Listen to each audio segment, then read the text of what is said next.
NBA basketball is dynamic. Like every other sport, players come and players go. Most of them will not be remembered as the best, or as Hall of Famers, or at all. Kind of absurd considering that so few reach the level to begin with. In this series of videos, I'm going to highlight players who did tremendous things, had great achievements, were excellent at what they did, but not the best. They will probably never reach glory and recognition and will eventually be forgotten. This is NBA Flashback Spotlight. Larry Hughes had a 14-year career and played for a grand total of 8 teams. His career is hard to sum in a few sentences, so I'll start from the very beginning and leave the summary to the end. After one season in college basketball, he went to the 1998 draft and was drafted at the 8th pick by the Philadelphia 76ers. This draft had considerable talent. Before Hughes were picked Mike Bibby, Antoine Jamison, and Vince Carter. After him, Dirk Nowitzki, Paul Pierce, and Rashard Lewis. And how could I forget the number 1 pick, the king, Michael Olowokandi. See what I did there? I referenced the previous video in the series. You could go and watch it as well. Hughes had a good rookie season, scoring 9.1 points per game in just under 20 minutes per game. In his second season, he had shown slight improvement in the 76ers, but after 50 games, he was traded to the Golden State Warriors. And then he really kicked off. He doubled his playtime and more than doubled his points. To be fair, the Warriors were god-awful that season, finishing second to last in the Western Conference and had no player at all that could threat Hughes' playtime. Antoine Jamison was the only other good player on the roster, and he was a forward. But don't get me wrong, I'm not trying to downgrade Hughes' achievements, just get proportions. On the next season, Hughes maintained a good level of play, scoring 16.5 points per game.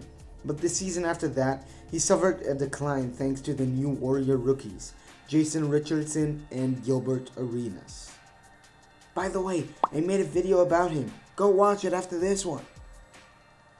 On this season, he only scored 12.3 points per game. In the 02-03 season, Hughes played for the Washington Wizards with Michael Jordan. What an honor. Oh, never mind. He played with his ghost.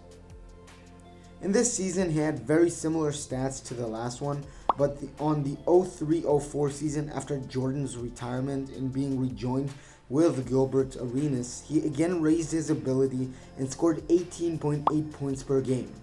By the way, Hughes and Arenas developed a friendly rivalry that would continue at least in their good years. In the 04-05 season, Hughes reached his career's peak. He rejoined forces with Antoine Jamison, and together with Arenas, they finally didn't have a trash team season and got to the playoffs from the 5th seed, Hughes' first appearance in the playoffs since his rookie season.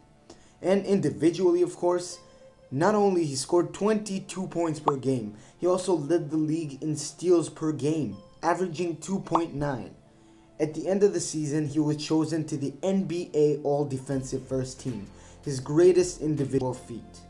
He scored 20.7 points per game on the playoffs that year.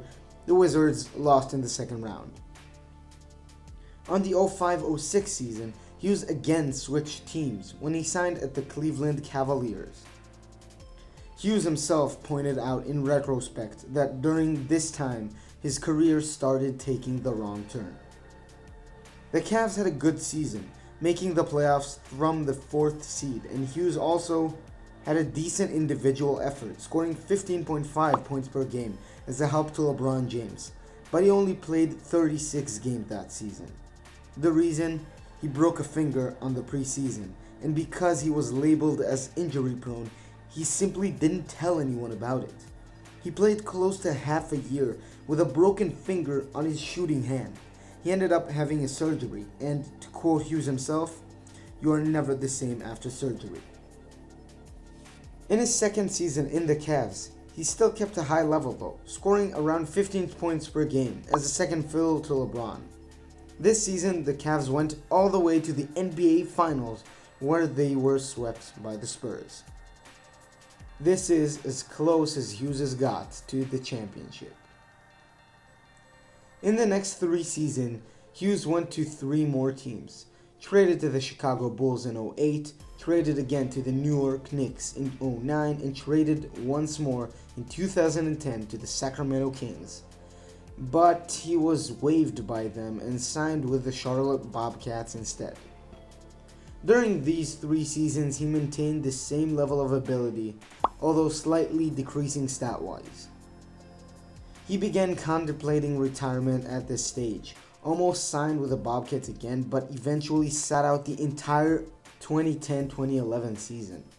He tried making a comeback the following season with the Orlando Magic, but scored a measly 1.3 points per game in only 9 games before he was eventually waived. And that was the end of the career for him.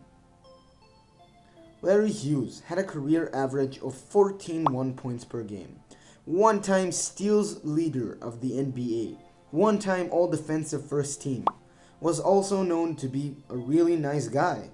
In 2006, he received the Austin Carr Good Guy Award, recognizing, good Cavalier guys. But, let me finish with what Hughes said himself, when it turned out to him that he played his last game. It was different, having someone tell you, we can't use you anymore. He never announced his retirement formally, and wished it has ended in a more dignified fashion. But still, many would have wanted the success he had in his peak. Thanks for watching my video. If you like this video, please click on the like button. If you have anything to add, you're welcome to say your opinion in the comment section down below. And if you want to watch content like this, I will put an annotation that will link you to the previous video in this series. If you like my videos, please consider subscribing to my channel, and you'll get more videos like this one in the future. Thanks again for watching, and see you next time.